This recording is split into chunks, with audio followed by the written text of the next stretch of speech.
특별히 응답의 그릇을 얘기하면서 사도행전 2장 43절에서 47절 말씀을 한번 본문 말씀으로 선택했습니다.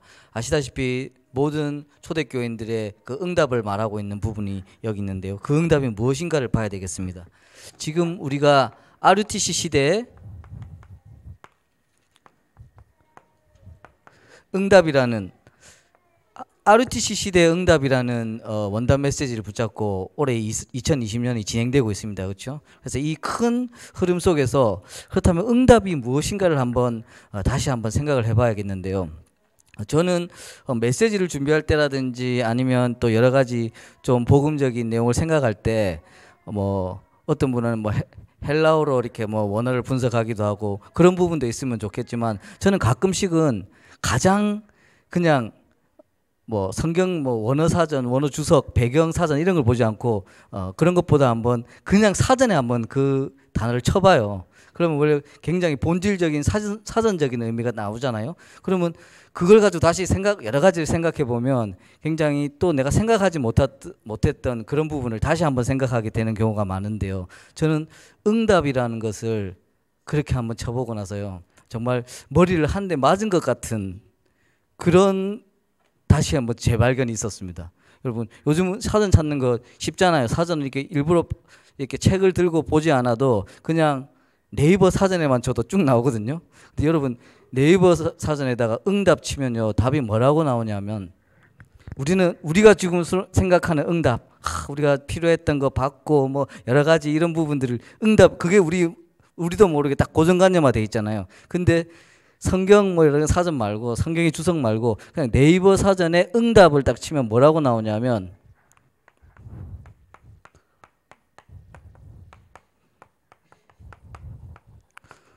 부르고 물으심에 응하고 답하는 것. 이게 응답이라고 돼 있어요. 응답 치면 부르고 물으심에 묻는 것에 응하고 답하는 것. 이게 응답이라고 돼 있습니다. 그래서 그러니까 물론 응답이 이제 그래서 영어로도 사실 보니까 answer 대답이라는 뜻이잖아요. 그런 것처럼 answer가 받는 것이 아니고 물론 하나님의 응답일 수도 있겠지만 진짜 응답은 하나님께서 우리를 부르시고 물으심에 우리가 무엇을 답하고 있는 것인가 이게 더 응답인 것이거든요. 그래서 이게 무엇인가를 다시 한번 생각해 봐야 되겠고 그렇다면 하나님이 우리를 어떻게 부르시고 무엇을 묻고 계신가 그것이 사실은 복음 안에 있는 다 내용이 되겠습니다.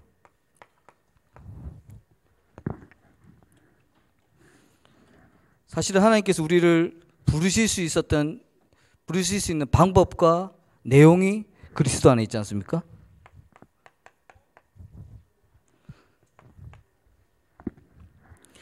그리고 무엇을 물으실까? 묻는 거에 대해서 우리가 여러 가지 이미지를 상상할 수 있지만 가장 묻는 사건 중에 대표적인 사건이 부활하신 예수님께서 베드로를 만나셨죠.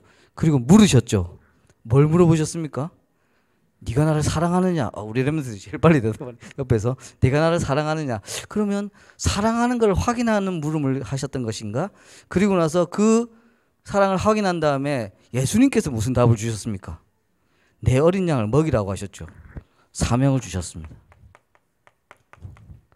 근데 그 사명이 사실은 네가 나 사랑해? 그럼 내가 내 부탁 좀 들어줘. 네가 나 사랑하니까 나를 위해서 해줘가 아니죠. 네가 나를 사랑하느냐? 그렇다면 나에게 가장 큰 선물을 주겠다.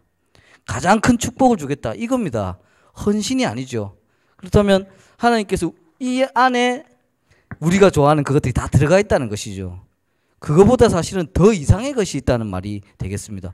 왜 그래서 우리 이 본문을 택했냐면요. 초대교인들이 물건을 통용하기 시작했어요. 그리고 소유를 팔아서 필요한 사람에게 주기 시작했습니다. 그리고 그 사람들의 모임과 이것들이 점점 칭찬을 받기 시작하고 믿는 사람들이 계속 더해지기 시작했습니다. 자, 이래서 여러 사람들은 우리가 좀 공산주의처럼 가야 되나? 공동체 생활을 해야 되나? 아니면 우리 2, 3주 치대 응답받을 거 많은데 내 모든 걸 다 팔아가지고 바쳐야 되나? 여러 가지 해석이 있을 수 있는데요. 그런 해석이 아니라 제일 중요한 것은 가치관이 달랐던 것입니다. 자, 우리 모든 물건을 공동 관리하자 이 의미가 아니에요. 물건이 별로 중요하지 않으니까 물건 같은 거는 필요한 사람 주라 이 말입니다. 그리고 뭐 소유를 다 팔아가지고 막 팔아가지고 이것을 가지고 어떻게 하자는 것이 아니라 더 중요한 것을 붙잡고 더 큰 것을 붙잡고 있으니 그것을 잡아 나가는데 필요한데 불편을 겪는 사람이라든지 사람한테 그냥 나눠주라는 건 일단 가치의 우선순위에서 내려온 거죠. 그러니까 이미 우리는 일단 뭐 하나 터지고 뭐 하나 잘 되면 아이고 뭐 사업 하나 터지면 응답 받았네요. 뭐 우리 자녀들이 뭐 서울대 갔다 아유 큰 응답 받으셨네요. 막 여러분 막 로또 하나 터지세요. 뭐 아이고 큰 응답이 이미 이게 우리 기준이 돼 있거든. 사실은요. 근데 자세히 보셔야 되는 거는 초대교인들은 그게 하나도 가치가 아니었어요. 그렇기 때문에 통용하고 주고 막 이런 것들이 이미 그걸 보는 우리의 눈도 그걸 가치 있게 보면서 지켜보잖아요. 아, 그래서 빨리 공동해야 되는구나. 그걸 팔아야 되는구나. 그럼 우리가 이것이 아니라 일단 가치관 자체가 틀렸다는 것입니다. 사도행전 2장을 넘어가면서 사도행전 3장에 베드로가 그럼 구시기도 시간에 가면서 성전 미문에서 날 때부터 앉은 자를 만났잖아요. 그때 베드로가 무슨 말 하죠? 은과 금은 내게 없는데 내게 있는 거 줄게 이 말 하잖아요. 심지어 어떤 목사님들은 베드로가 은과 금이 없었던 것이 참 다행이고 그렇기 때문에 베드로가 겸손할 수 있었고 그렇기 때문에 베드로가 하나님의 능력을 의지할 수 있었다는 이런 설교를 제가 찾아보고 정말 웃겼습니다. 이분은 성격을 진짜 제대로 안 보시는 분이구나. 왜냐하면 이미 2장에 가치가 다 틀렸어요. 그런 베드로가 가면서 선생님 말했을 때 그래 내가 아쉽게도 은과 금 내가 없는데 내가 좀 딴 거라도 줄게 이게 아니잖아요. 은과 금은 없는데 그냥 네가 필요로 하는 은과 금은 내게 없지만 아쉽다는 게 아니고 진짜 걸 줄게. 내게 있는 것. 이 말이었습니다. 이것을 누리는 것이 진짜 응답의 시작인 것입니다. 지금 RUTC 시대에 참 이게 하나님의 여러 가지 사인이겠지만 이걸 통해서 237 센터다. 서울 우리 교회만 해도 이만희 교회도 부산도 새로 짓고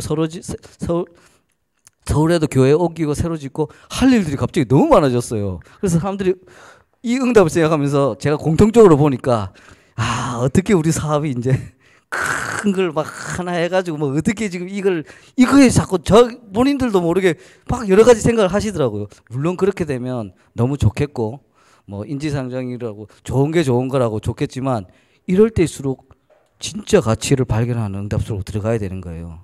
RUTC 응답이라고 하니까 그렇지 우리 다민족 교회도 할 일이 많고 우리 전체가 복음운동 할 게 많아서 초대교회는 막 팔았다니까 그걸. 그래가지고 그걸 가지고 그것이 상관없이 이걸 진짜 주신 것을 지키고 있는데 그냥 믿는 사람들 날마다 더 했다고 하셨습니다. 그래서 이 RUTC 시대의 응답이라는 이 전체 흐름 속에서 분명히 응답은 받아야 되는 게 맞아요. 보니까 받아야 될 일들이 많아요. 그렇지만 진짜 하나님께서 부르시고 물으심에 정확한 답을 할 수 있는 이것을 먼저 붙잡는 저와 여러분들이 돼야 되겠습니다. 그렇다면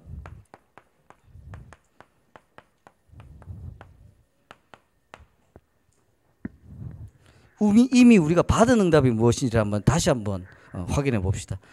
여러분 진짜 가치 있는 것이 아까 가치를 말했는데 진짜 가치 있는 것이 무엇입니까? 세상에 나가면 진짜 가치 있는 것 얘기하자면 뭐니 해도 머니잖아요. 그러니까 머니 자체가 왜냐면 머니 자체가 가치니까 이게 얼마다 저게 얼마다 이미 가치를 딱 형성하고 있잖아요. 그렇기 때문에 돈이 중요한 거거든요. 가치 있는 거거든요. 돈 종이 하나로 이걸로 이 값어치가 얼마 있겠습니까? 하지만 돈에 생각해 있는 그 가치가 물건과 막 바꿔지니까 진짜 큰 가치죠. 그런 어릴 때는 그런 것도 모르고 진짜 갓난애기한테는 걸음 많은 아이들한테 돈이랑 사탕이랑 이렇게 딱 주면서 야야 뭐 가져갈래 하면 뭐 가져갑니까 보통? 사탕 가져가죠. 여러분들한테 돈하고 사탕하고 건들면서 사탕을 만약에 여러분들이 만약에 사탕을 택한다. 그럼 우리가 많이 그분을 돌봐줘야 됩니다. 그죠? 많이 이제 돌봐드려야 되는데 많이 기도해주고 돌봐줘야 되는데 이미 아니잖아요. 근데 진짜 우리가 이 인생의 끝에서 점점 저도요 어느 순간 돈이 진짜 세상에 최고구나, 세상에 많이 싸돌아다니다 보니까 진짜 돈이 최고인 것처럼 보이더라고. 그리고 돈이면 할 수 있는 게 너무 많고 멋있는 게 너무 많고 진짜 돈이 어마어마하게 있는 사람들 만나면 진짜 뭔가 카리스마가 그리고 그 사람들 같이 다니는 것만 해도 기분이 좋더라고요. 같이 다니는 것만 해도 내가 든든해. 막 가가지고 막 한 끼 100만 원짜리 막 스테이크 사주고 이러면 이런 세상이 역시 사람은 막 이렇게 되더라고요. 근데 지금 세상에서 우리 한국에서 돈 제일 많은 사람 누구죠? 이건희 회장이죠. 나는 그 사람이 지금 이 세상에서 가장 불행한 사람 같아요. 일단 생명 앞에서는 진짜 가치가 달라지잖아요. 그분이 지금 한국에서 뭐 얼마나 가치 있고 얼마나 돈이 있는지는 모르겠지만 이미 너무 많이 있겠죠. 지금 현재의 상태로 봤을 때는 역사상 세상에서 가장 불행한 인물이 아니라 역사상 가장 불행한 인물 같아요. 죽는 것도 못 죽고 있어. 아니 그런 인생이 있습니까? 안 그래도 돌아가시기 전에 안 그래도 막 그분의 인생을 보여주는 중요한 사건 하나 있었죠. 워낙 삼성이 힘이 크니까 빨리 맞기는 했는데 그 외에 막 거동도 힘든 그 양반이 참 그 양반도 대단한 양반이야. 여자를 4명이나 불러가지고 막 이상한 짓을 하고 한 사람 앞에 500만 원씩 보니까 그걸 전담으로 하는 직원이 있더만요, 여자들이. 그래가지고 오늘 좋았다 막 보내고 막 이런 하나도 부러운 게 아니라 참 인생이 그렇죠. 그 인생이 그 돈을 많은 그 인생이 지금 숨이 끊어졌는데도 못 가고 있어요. 그 돈 때문에 그 이상한 거 막 꽂아놔가지고 이게 시체입니까? 이게 뭡니까 이게? 그런 건 본 적이 없잖아요. 그래서 사실은 가장 중요한 이 생명 앞에서 여러분 아무리 우리가 돈 하고 해도 내일 몸이 좀 안 좋은데 내일 딱 가가지고 암 선고만 나도 여러분 생각이 다 바뀌어요. 지금 우리 신종 코로나 바이러스 왜 이렇게 막 뭘 다 닫고 전 세계가 이렇게 막 난리가 난 겁니까? 이걸 건드리기 때문이거든요. 이걸 건드리면 사람이 다 달라져요. 그래서 하나님께서 우리에게 주신 응답, 구원이 있는 거죠. 이미 우리에게 주신 응답 중에 이 기준에서 구원을 한번 생각해 보세요. 생명을 지키고 잃는 것에서 보호하는 것도 중요하지만 하나님께서는 죽음에서 생명을 주신 거예요. 이거만말로 여러분 진짜 초대교인들이 왜 그걸 팔고 통용하고 할 수 있겠습니까? 뭐에 대해서 가치를 어떤 것에 대한 가치를 가지고 그런 행동들을 할 수 있었습니까? 이걸 얻어가지고 그리고 딱 자기들이 보니까 뭐 구약이다 신약이다 모르겠고 죽음에서 부활하신 예수님만 딱 보니까 저분이 주시려는 거는 영원한 생명이구나. 이것만 붙잡은 거예요. 이 받은 응답만 붙잡고 있어도 로마를 뒤집었던 겁니다. 그 뒤에 그 교회에 돈과 권력이 들어가면서 다 무너진 거지. 이것만 붙잡고 있을 때는 그 어떤 거 다 이길 수 있었어요. 그렇지 않습니까? 이 받은 응답을 저와 여러분들이 누려야 되겠고요. 그렇다면 이것은 단순히 100세 인생 잘 살자 이것만 해도 얼마나 사실 인생에서 중요한 건데 그 정도가 아니잖아요. 영원한 것이잖아요. 이것을 붙잡고 저와 여러분들이 이 받은 응답을 붙잡고 승리하는 것이 중요하겠고 어떻게 보면 우리 신앙생활에 처음과 끝 하나님 나라 갈 때까지 이것만 생각해서 기쁘고 감사한다 해도 신앙생활 끝이라고 봅니다. 더 이상도 더 이상도 필요하지가 않죠. 이런 부분에서 받은 응답을 다시 한번 회복해야 되겠고 그리고 이 근본적인 축복 그리고 여기서는 단순한 생명을 주신 것이라 완전히 저주와 재앙에서 구원하신 이 축복을 주셨는데 그렇다면 우리의 이 축복을 받은 우리의 현재를 위해서 하나님께서 우리에게 주신 축복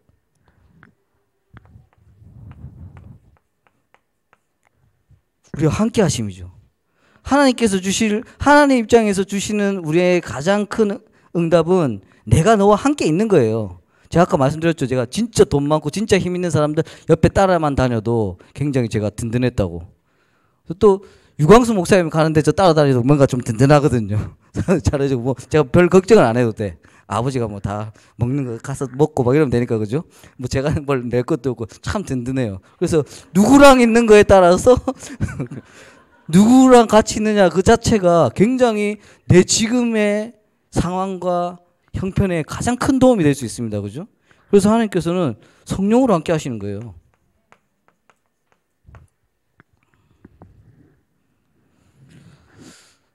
그래서 요한복음 16장 7절에 보면 예수님께서 내가 떠나가는 것이 너희들한테 더 유익이라고 말씀하고 계세요. 내가 가야지만 보혜사 성령이 올 것이기 때문에.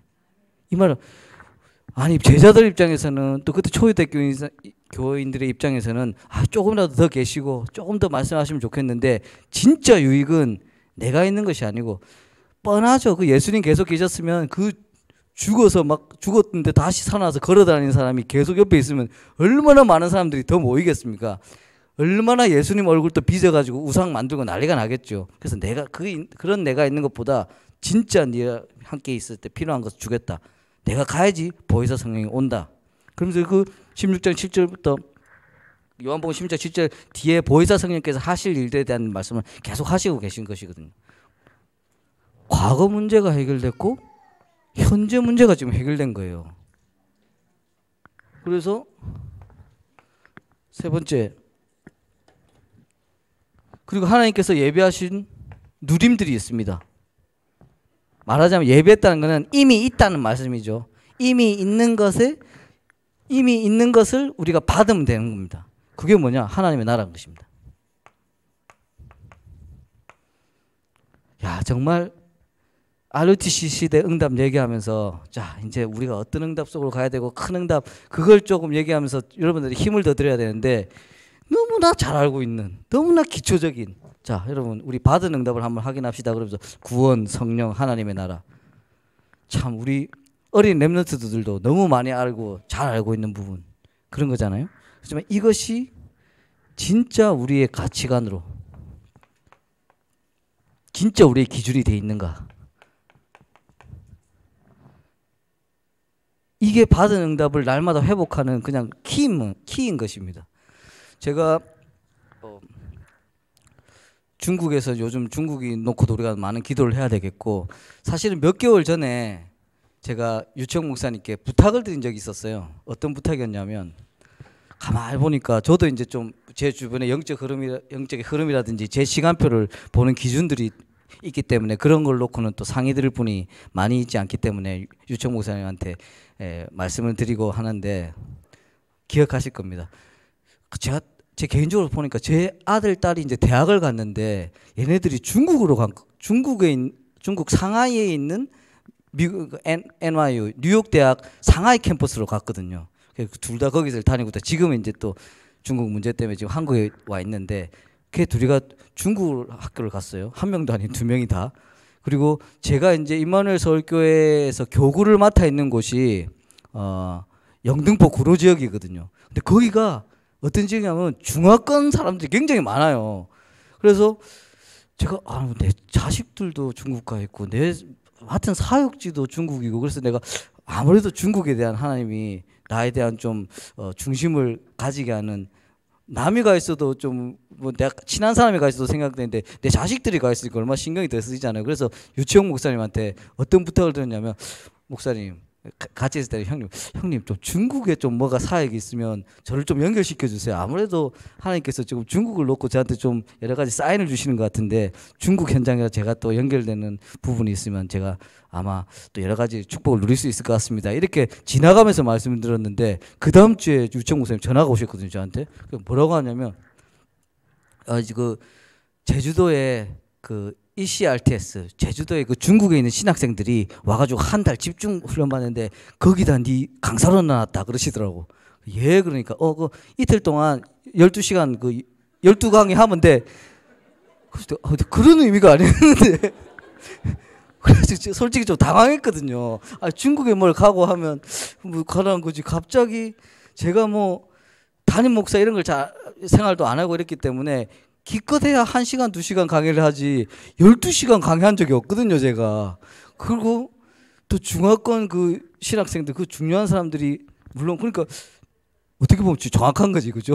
중국에 관련된 사명을 제가 말씀드리자마자 그래, 저는 그냥 잊어버렸을 줄 알았어. 근데 1, 2주 안에 전화가 와가지고 송자 잡았다 그러면서 그 중국 ECR 데스가 왔다. 그래 거기 강사론 일을 세웠다.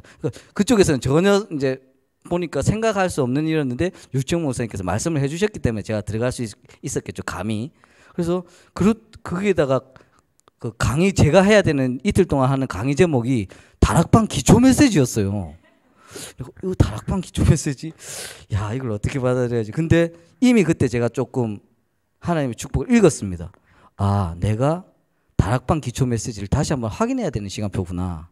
그 내가 보니까 제가 그래도 뭐 유 목사님, 유광수 목사님 복음 운동 많이 막 처음 일어나고 이랬을 때 그 이후로 제가 많이 속을 썩이긴 했지만 지금 생각해 보면 초창기에 유 목사님 그 동삼제일교회 갔을 때, 제가 초등학교 때 동삼제일 처음 가가지고 그때 막 아버지가 이 바쁘게 다니시던 거 생각이 나요. 초창기 막 다락방 하던 생각이 나요. 그때 복음 편지, 그때 막 처음 나오던 복음 편지 이런 거 나왔을 때 그 당시는 뭐 복사기도 잘 없고 비싼 거기 때문에 그거를 복사하러, 초판을 복사하러 다니던 게 누구였는가? 저였거든요.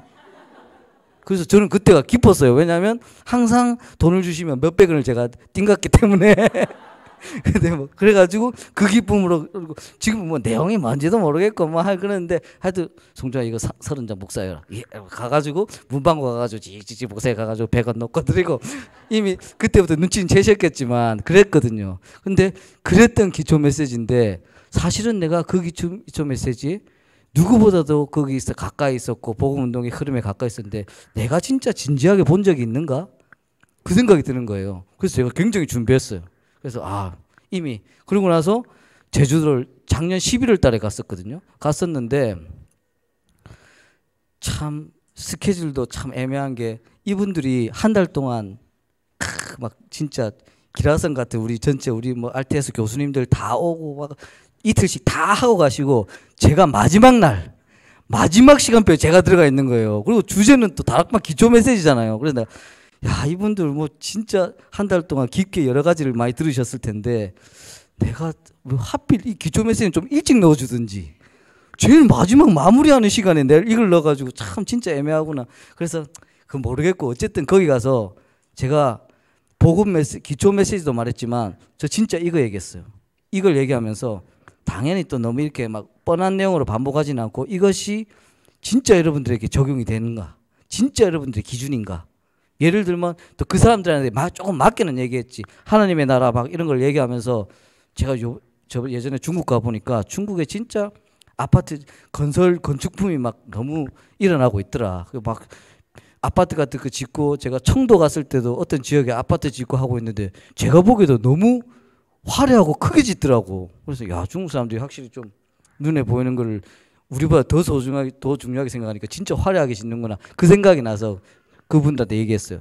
여러분들 만약에 저기 중국 가서 지금 크게 멋지게 짓고 있는 그런 아파트에 여러분들 분양권을 따서 이제 저게 완성만 되면 들어간다고 가정을 하자.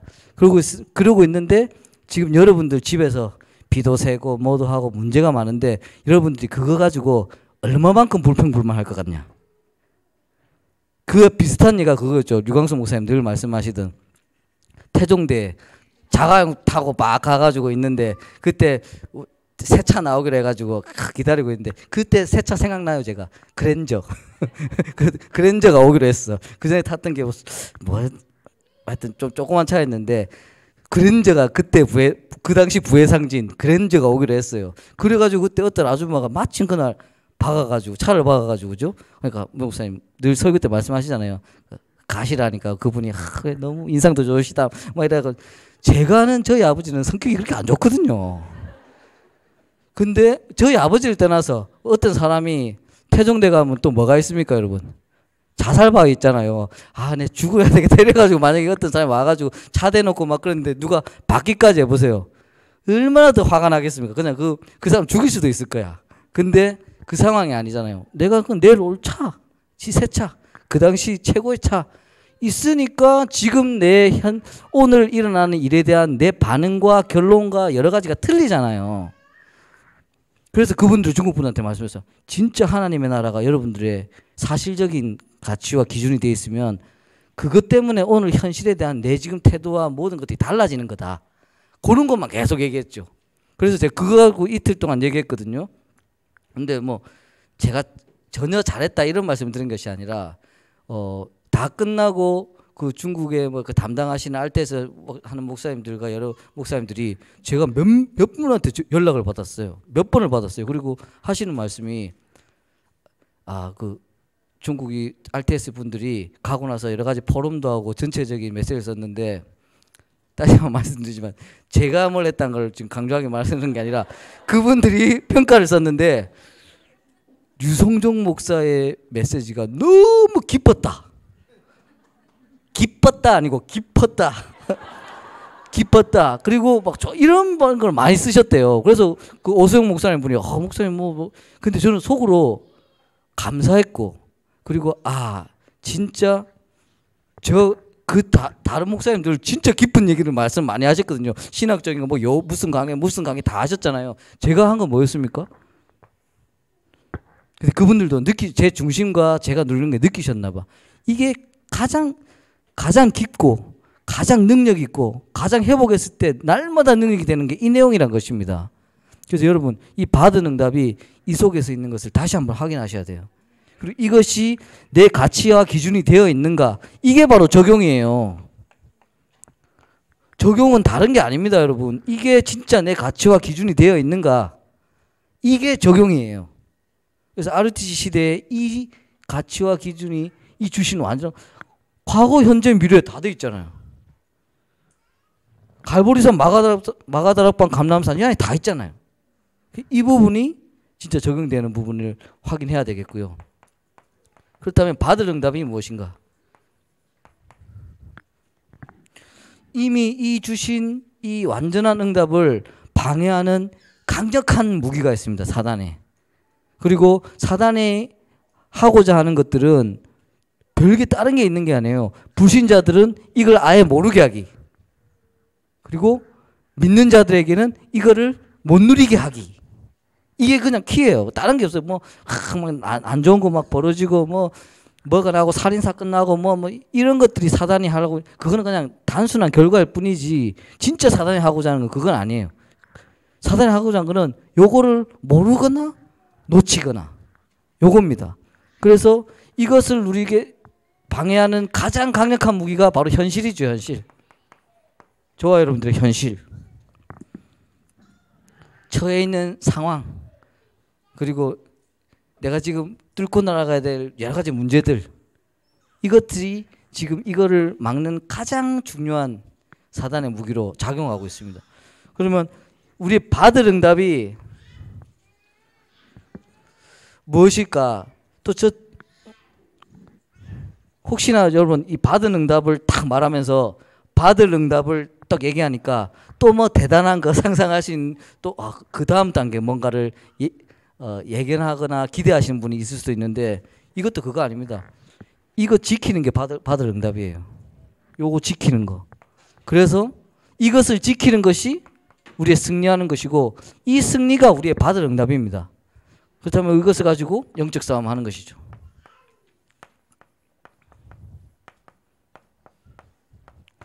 저와 여러분 개인의 받을 응답이 여기에 있습니다.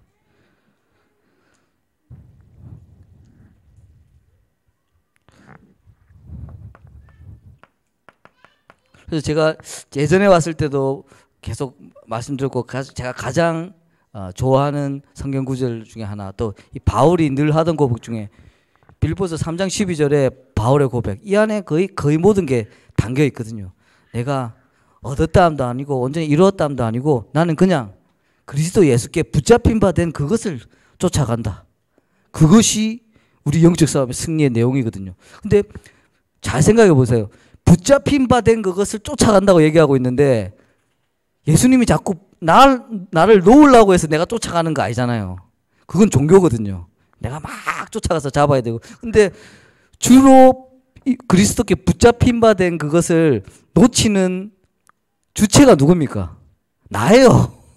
내가 놓는 거예요, 사실은. 근데 이 단계를 넘어선 바울은 진짜 많은 것을 알고 많은 것을 보고 배운 이 바울은 그 모든 걸 봤을 때도 이것을 놓치게 하는 것들이 내 배경과 내 선입견과 여러 가지구나. 그래서 과감하게 그걸 배설물이라고 얘기할 수 있었던 거고, 그러면서 그 누구보다 많은 사명을 감당하고 그 누구보다도 예수 그리스도를 힘있게 누리고 있던 이 바울 자체도 나는 그냥 예수 그리스도께 붙잡힌 바 된 그것만 쫓아간다. 이렇게 말씀할 정도로 영적 싸움의 중요한 내용이고 큰 응답이 이 안에 있는 것입니다. 이미 죄송하지만 우리 RTC의 응답하면서 더 많은 걸 저는 얘기할 수도 없고 얘기할 것도 없습니다. 이 안에 이미 다 있는 것이고요. 그렇다면 받을 응답은 여러분들이 이 그리스도 예수께 붙잡힌 바 되어서 이 부분을 더 확실하게 누리는 것이죠. 이것을 누리는 승리가 바로 우리의 받을 응답이 되는 것이고요.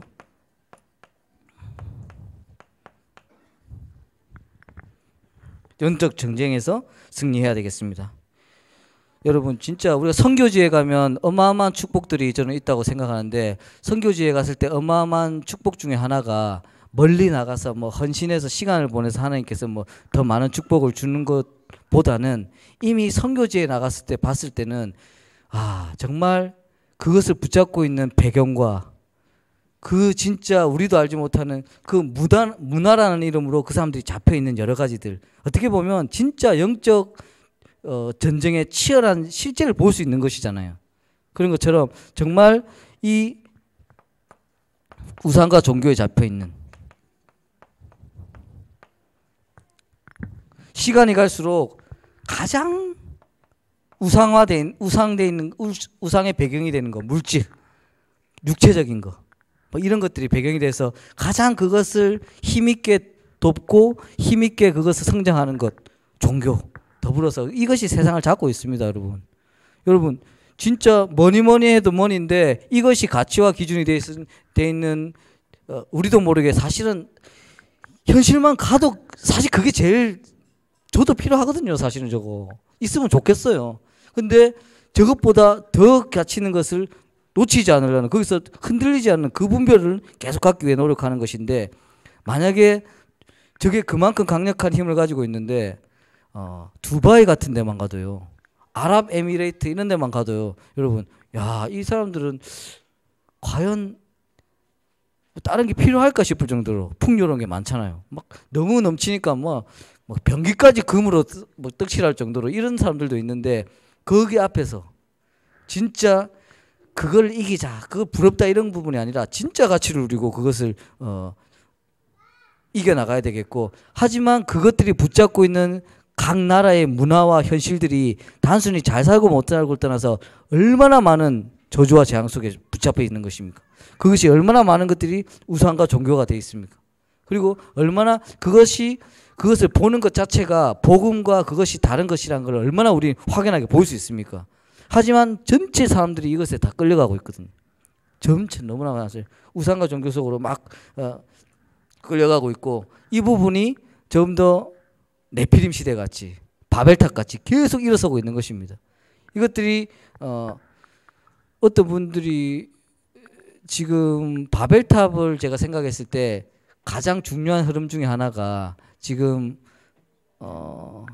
이제 4차 혁명하고 막 4차 산업시대 얘기하고 이러면서 여러 가지 기술들이 발달하고 있는데, 거기서 작년인가 재작년인가 이제 알파고랑 이세돌 뭐 그번에 바둑도 뜨고 했었잖아요. 근데 그 알파고의 가장 기술에 대해서 중요한 부분이 뭐였습니까? 그리고 또 4차 혁명 기술을 할 때 가장 중심으로 삼는 것 중에 하나가 사실은 자존감이거든요.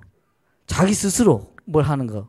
어떻게 보면 인공지능의 가장 목표 중에 하나가 여러 가지를 많이 막 넣는 것도 있겠지만 스스로 뭘 하게 만드는, 그게 인공지능의 끝이거든요.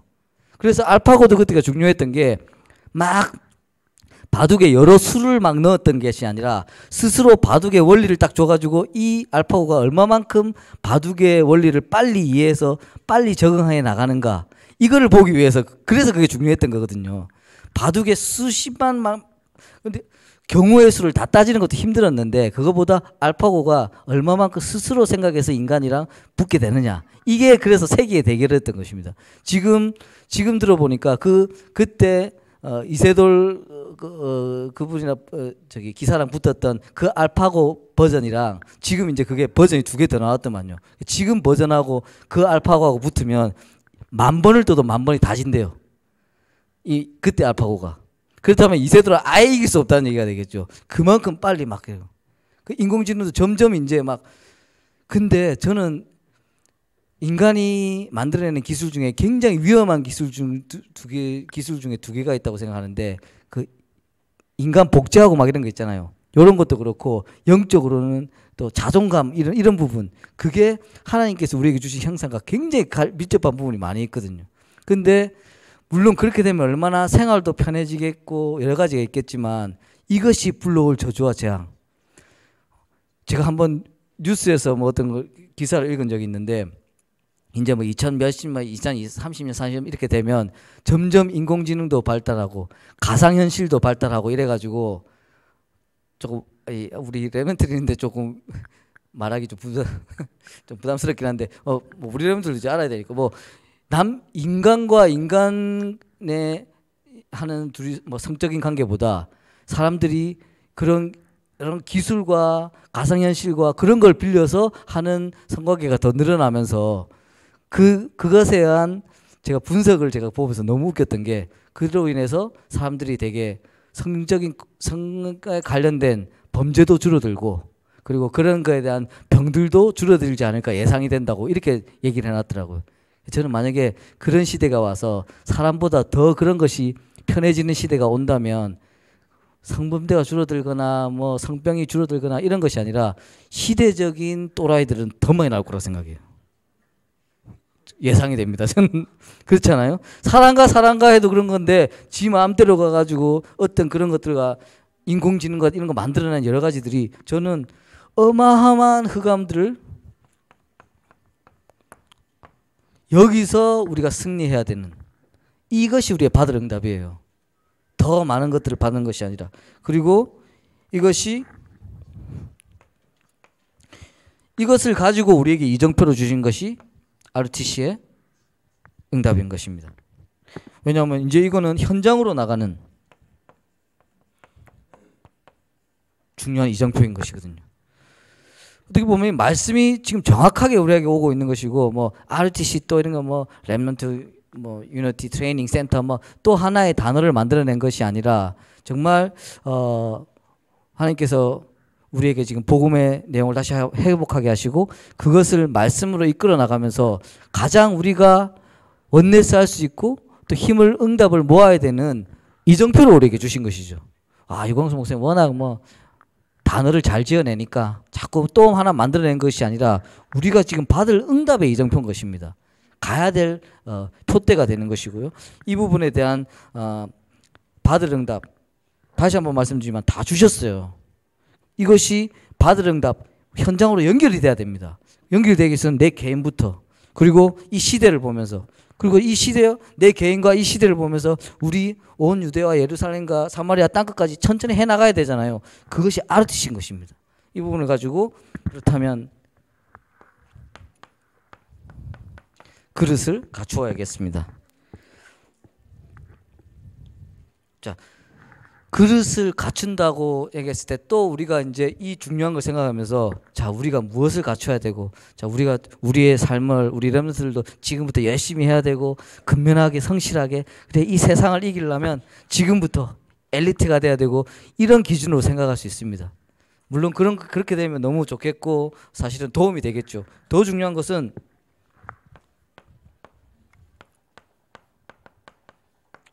고린도후서 4장 7절의 말씀과 같이 이 어마어마한 보배를 담는 우리는 그냥 질그릇에 불과하다고 했습니다.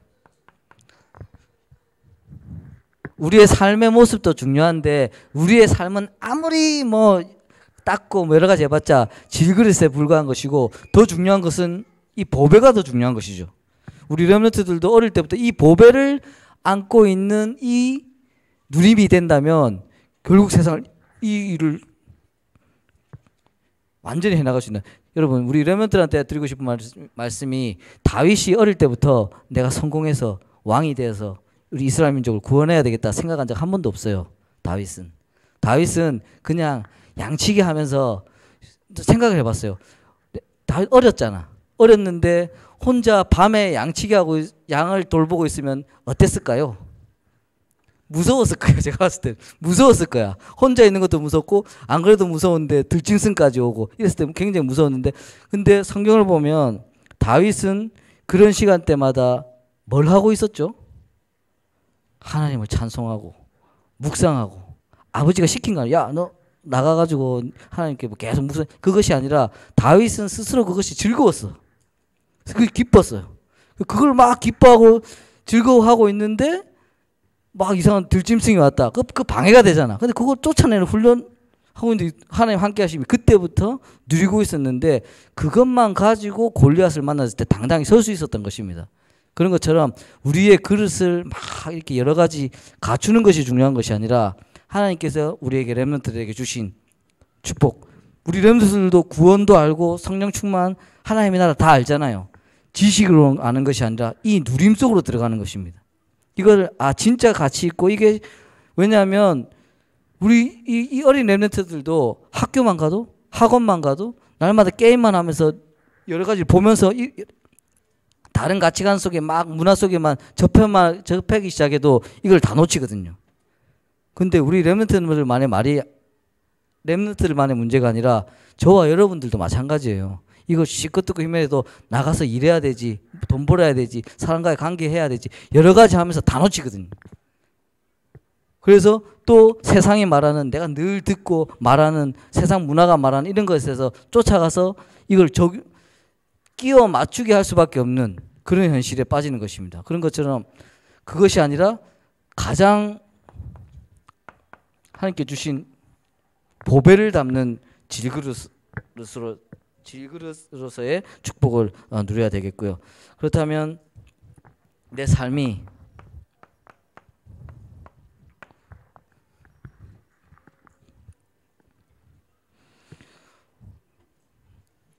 아까도 우리 렘넌트들은 말했지만 우리가 이제 이 귀한 보배를 담고 있는 삶이기 때문에 조금 더 지금부터 준비하고 근면하고 성실하고 정직하고 좋은 것 많이 넣을 수 있겠죠. 그런 것도 필요하고 중요한 축복이겠지만 가장 중요한 것은 우리 삶 속에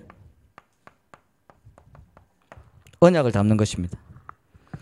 우리 렘넌트들의 인생이 그래서 언약의 여정이 되는 것이고, 저와 여러분들의 여정이 그래서 언약의 여정이 되는 것입니다. 언약의 여정은 무조건 훌륭하고 잘 되는 것이 아니라 어떤 상황과 형편에 있더라도 저 언약을 놓치지 않는 것이 언약의 여정입니다. 그런 것처럼, 그리고 그것을 절대 초대교인들이 옛날에 예수님 믿는다고 끌려가가지고 콜로세움에서 죽임당하고 막 그런 어려움도 있었죠. 근데 그건 진짜 너무 현실적으로 힘든 어려움이었겠는데, 어떻게 보면 영적으로는 지금 저와 여러분들 우리 렘넌트가 더 다양한 공격을 받고 있어요. 아까도 말씀드렸듯이 사단은 괴롭히거나 저주와 재앙을 주는 것만이 목적이 아니라 이걸 놓치게 하는 것이 목적인데, 지금은 더 다양한 방식으로 저것을 뺏어가고 더 다양한 방식으로 세상의 문화, 인터넷 문화는 기독교인이라 하지도 않아 개독교인들을 하면서 복음의 능력을 다 뺏어가고 있습니다.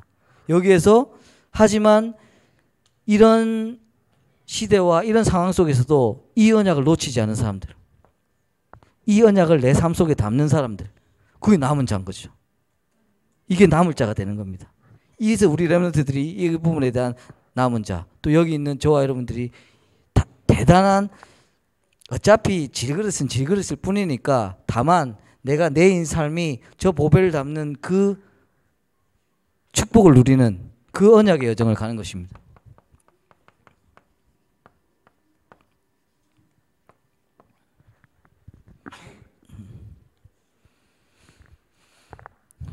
그리고 중요한 저와 여러분들의 업입니다.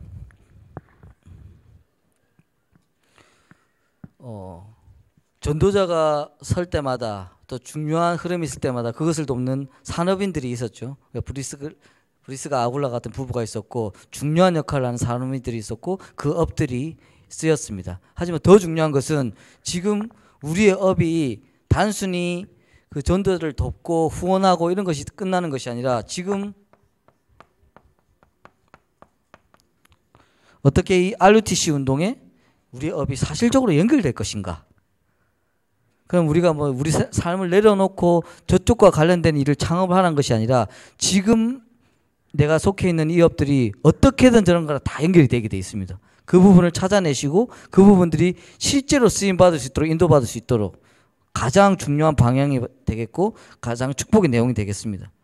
이 안에 사실은 우리가 앞으로 RUTC 시대의 응답이라고 했을 때 이미 받은 응답을 잡고 이 싸움을 하면서 여러 가지들을 인도를 받아가야 되지 않습니까? 이것이 우리 업과 전문성의 방향이 되겠습니다. 그리고 우리 교회와 우리 후대가 이 부분에 연결되는 이 그릇으로 준비돼야 되겠고요. 여러분, 우리 뭐 다민족 교회는 사실 이름부터 벌써 하나님이 가장 주신 축복의 이름이잖아요. 다민족 교회. 저는 이런 내용을 가지고 어떤 교회에 가서 또 그릇에 대한 얘기를 하면서 제가 그 말씀 드렸습니다. 우리가 237을 막 얘기하고 세계복음화 얘기하는데 실제로 우리 교회가 갖추어야 될 그릇이 무엇인가를 딱 생각했을 때 저는 딱 이 기준으로 생각하면 될 것 같습니다. 새신자나 다민족이 왔을 때 과연 우리 교회는 편안한가? 새신자와 다민족이 왔을 때 우리 교회에서 진짜로 복음을 받고 언약을 받는데 얼마만큼 시스템이 자연스럽게 되어 있는가? 그게 그릇의 끝과 처음과 끝이자 다예요. 그런데 지난번에도 뭐 우리가 제가 비판하고 막 이런 건 아닌데 렘넌트 대회 때 막 이럴 때 벌써 막 2, 3만 명씩 막 모이잖아요. 그랬을 때 안 그래도 그 아이들 렘넌트들이 모여서 막 같이 찬양하고 헌신하고 막 교통부다 뭐다 막 일주일 이상 고생하고 이런 것만 봐도 진짜 힘도 나고 비전도 있고 희망도 있던데 저는 그 부분에서 우리가 그릇을 생각하는 부분이 뭐냐면 어떤 사명자들이 와가지고 목사님 이번에 그때도 또 중화권이었네. 중화권에서 막 온 사람들이 되게 많았었는데 이 사람들이 사실은 통역기가 제대로 안 돼가지고 거의 렘넌트 대회 기간 동안 거의 메시지는 못 듣고 그냥 분위기만 타다 갔대. 그래서 한 사람이 그냥 가장 이렇게 막 설명도 해주고 막 이러다 갔다고 막 그런 사람들이 막 얘기하더라고. 그걸 보면서 렘넌트 때 뭐 준비를 잘못했네 이런 게 아니라 진짜 우리의 그릇의 기준이 어디 있지?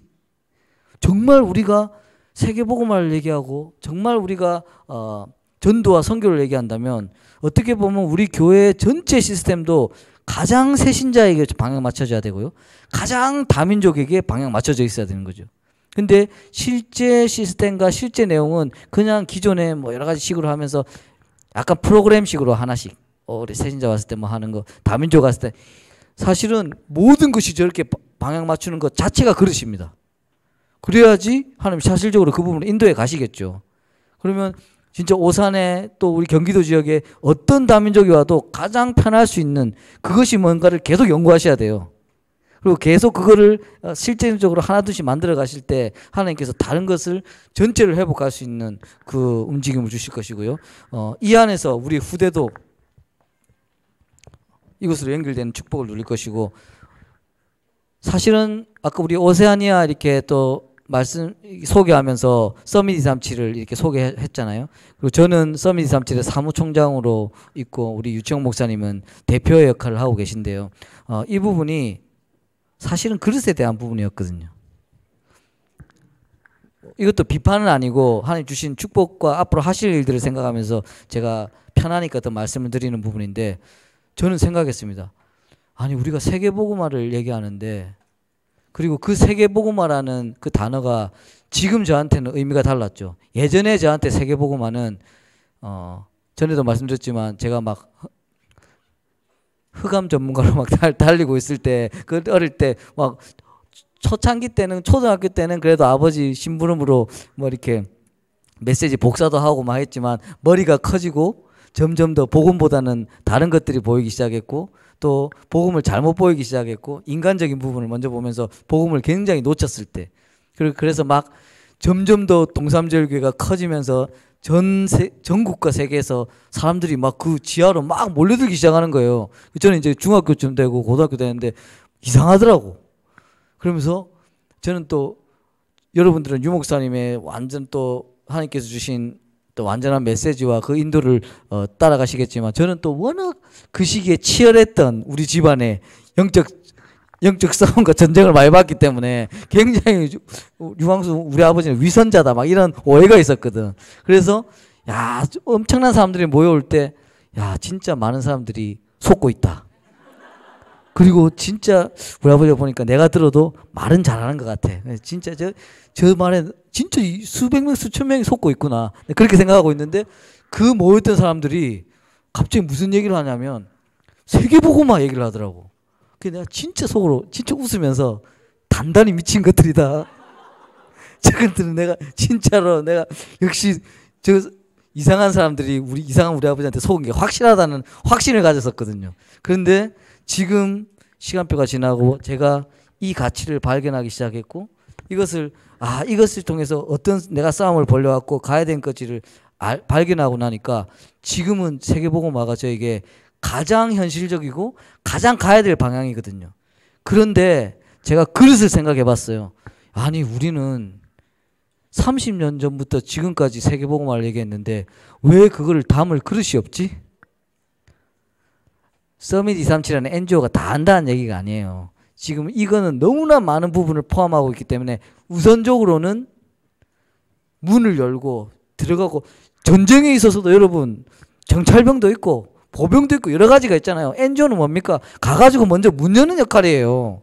진짜 거는 나중에 벌어질 거예요. 하지만 먼저 가서 문 여는 역할을 하는 이것도 지금 아니 통일교는 유엔에서 합동결혼식을 하고 있는데 지난주도 며칠 전도 보니까 3만 쌍 결혼했죠. 그저께 보니까 뉴스가 맞아 그저께인 거래요. 왜냐하면 뉴스가 신종 코로나에도 불구하고 통일교에서는 3만 쌍이 결혼했다. 아직 살아있어요. 통일교 아직 살아있다니까. 3만 쌍이면 몇 명입니까? 6만 명이잖아요.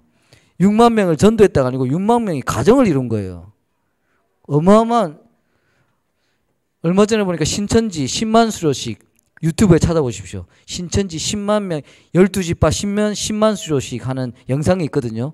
그거 쫙 보여주면서 진짜 이만희 씨가 나와가지고 이거 사람이 하는 일 아닙니다. 이거 진짜 하나님 하시는. 제가 봐도 사람 하는 저는 이제 뭐가 하는 일인지 아는데 웬만한 사람들이 보면 이단이다 뭐다 다 넘어가게 돼 있더라고. 우리 다락방 한 식구들 30만 명 어느 정도인지 실체를 알 수 없는데 그게 아니라 진짜 10만 3천 몇 명 수료했다니까. 이번 주에 지난달에요. 몇 달에 그 10만 몇몇 명이 다 못 모이니까 여기 6만 명 여기 3만 명 전 세계 똑같은 옷 입고 다 영상이 있어요. 그렇게 지금 퍼져나가고 있는데 통일교랑 신천지랑 우리가 제가 그걸 benchmarking해서 그 시스템 싸움을 하자는 게 아닙니다. 우리는 얼마만큼 그릇을 가지고 있지? 그렇다고 우리가 늦었다고 해서 유 목사님 그런 건 모르시네 잘 못하시네 이것이 아니라 제가 보니까 저번에도 말씀드렸잖아요. 하나님께서 그 시스템보다 이걸 지키는 거에 더 중심을 두고 계셨다고. 근데 지금 시간표는 RTC 시대고 RTC 시대는 현장에 나가야 되는 시대인데 그에 대한 응답을 주시겠다고. 그에 대한 응답도 딴 게 아니고 여기에 더 누려라. 더 큰 영권을 주겠다는데 그랬을 때 어쨌든 하나님께 모든 것을 막 홍해 가르듯이 기적적으로 하시는 게 아니잖아요. 실제적인 일이 벌어져야 되잖아요. 그거에 대한 그릇이 있는가? 그걸 가지고 유채영 목사님과 저가 그럼 왜 우리는 NGO가 없지? 그걸 가지고 몇 년 동안 아무도 알아주지 않고 아무도 지원해주지 않는 그걸 가지고 계속 기도해 왔던 것입니다. 그런데 아까 오세아니아 바누아투 중요하죠. 왜 중요하냐면 아무리 설명해도 NGO가 왜 필요한지 해야 된다는지 얘기를 못하다가 대통령이 온다는데 아니 초대도 하고 나라에 알리고 해야 되는데 유광수 목사님 보니까 우리 안에 그런 일을 할 만한 법인이 없는 거예요. 그때 말씀하셨어요. 야 우리 왜 NGO가 없지? NGO 하나 만들어야 되지 않나? 속으로는 이제 하셨습니까? 하려고 하다가 당장 만드는 거죠.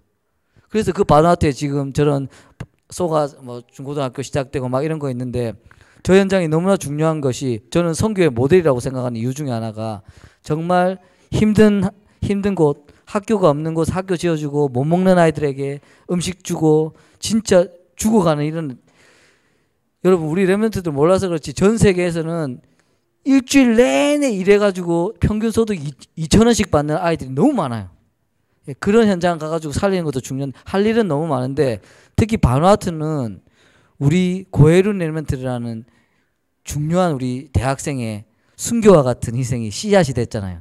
그래서 지금 막 그것이 계속 이어져 오면서 EMS가 들어서 유치원이 생겼었고 지금 한일 간의 관계는 이렇게 나쁜데 그런 거나 전혀 상관없이 그 바톤을 이어받아서 나우유키 소가라는 우리 산업인 장로님께서 투자를 그 10억이 넘는 돈을 훨씬 넘는 돈 작은 돈 아니잖아요. 그거 넣으셔가지고 학교를 지금 짓고 있는데 거기서 어떤 아이들이 자라고 있냐.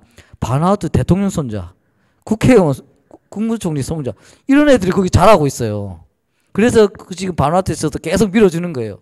왜냐하면 그 나라의 최고 권력자들의 아이들이 다니고 있던 중요한 사람의 아이들이니까 우리가 더 중요하다 이 차원이 아니고 그 나라의 진짜 문화를 바꿀 수 있는 그런 인물들이 자라나고 있는 거예요.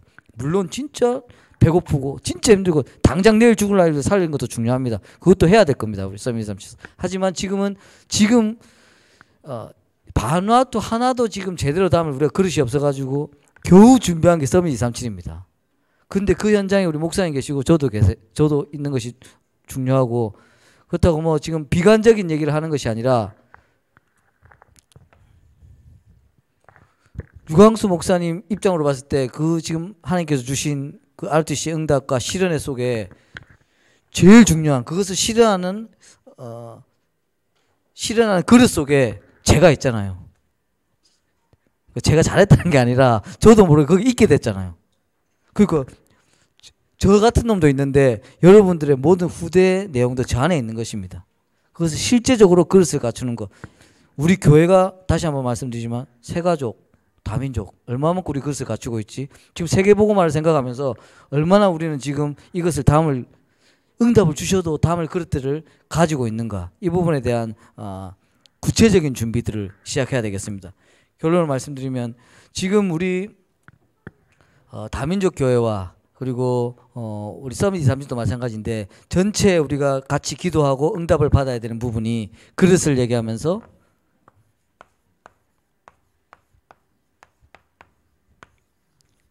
상기업의 축복입니다.